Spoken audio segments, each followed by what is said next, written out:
Dear friends, இன்றைக்கி நம்ம எபிரேயத்திலிருந்து ஒரு வார்த்தை நம்ம பார்ப்போம். ஆதியாகமம் 3ஆம் அதிகாரம் 1ஆம் வசனத்தில் இந்த 3 எபிரேய வார்த்தைகள் பயன்படுத்தப்பட்டு இருக்கிறது. லோ அப்படின்னு ஒரு வார்த்தை இருக்குது. லோ அப்படின்னு சொன்னால் நாட் அப்படின்ற அர்த்தம், இல்லை அப்படின்னு அர்த்தம்.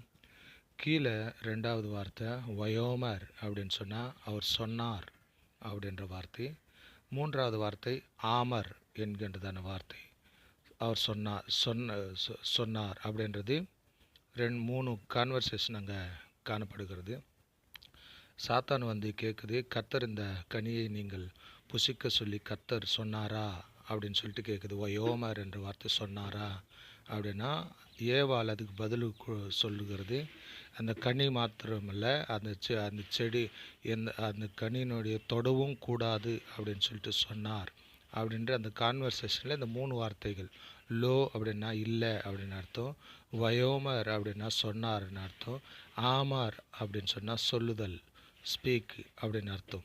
ஆகையினால இந்த 3 வார்த்தைகள் அந்த ஆதியாகமம் 3ஆம் அதிகாரத்தில் கொடுக்கப்பட்டிருக்கிறது. ஆகையினால இவைகளை நீங்கள் கற்றுக்கொள்ளுங்கள். கர்த்தர் உங்களை ஆசீர்வதிப்பாராக. அது மட்டும் இல்லை, நம்முடைய சேனலை சப்ஸ்கிரைப் பண்ணி வச்சுக்கோங்க. நிறைய எபிரேய வார்த்தைகள் எபிரேய வேதாகமத்திலிருந்து நம்ம பார்ப்போம். நீங்கள் சப்ஸ்கிரைப் பண்ணிக்கோங்க. உங்களுடைய கமெண்ட்ஸ் நீங்கள் தெரிவிங்க.